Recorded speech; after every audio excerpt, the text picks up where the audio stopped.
This is the time someone tried to blow up an airliner on Christmas Day by sneaking explosives in his underwear. Meet Umar Farouk Abdul Muttalab. He's a Nigerian national who is the son of Umaru Muttalab, one of Nigeria's wealthiest businessmen. Growing up, he spent a lot of time abroad, studying in other African countries and in Yemen. He would eventually attend university in London. At some point during his studies, he came into contact with members of Al Qaeda in the Arabian Peninsula. In 2009, under the guise of studying Arabic, Abdul Muttalab returned to Yemen. However, he would soon drop out to train with Al Qaeda. This would lead to his family cutting off contact with him, although it appeared they were unaware of his links with Al Qaeda. October 2009 would be the last time his family heard from him until the incident he would perpetrate took place. On December 24th, 2009, Abdul Muttalab flew from Ghana to Amsterdam in the Netherlands. There, he boarded a flight to Detroit, Michigan on Christmas Day. Unbeknownst to airport security or anyone on the flight, he had sewn a device containing explosive powder to his underwear. As the flight approached Detroit, he got up from his seat and spent some 20 minutes in the bathroom. After he returned, he covered himself with a blanket.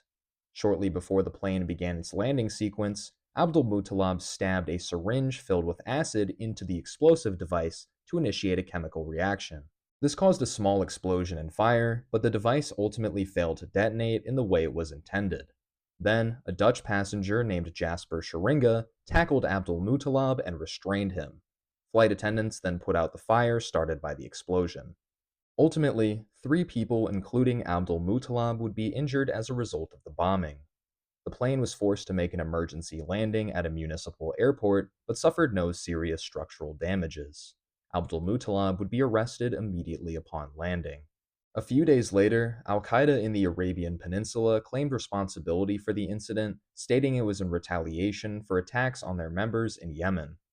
It was believed that Abdul Muttalab was directed by Anwar al Awlaki, an American citizen with links to Al Qaeda who was killed in a drone strike in 2011. Ultimately, Abdul Muttalab was sentenced to life in prison without parole.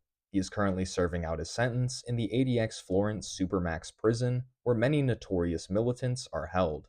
In the aftermath of the attack, U.S. airports largely adopted millimeter wave scanners, which are still in use today. If Abdul Muttalab had been successful, his attack would likely be one of the deadliest militant attacks in U.S. history. 290 people were present on the plane at the time of the failed detonation. If you found this interesting, follow for more stories of America's underground. And happy holidays to everybody, and thank you so much for the support this year.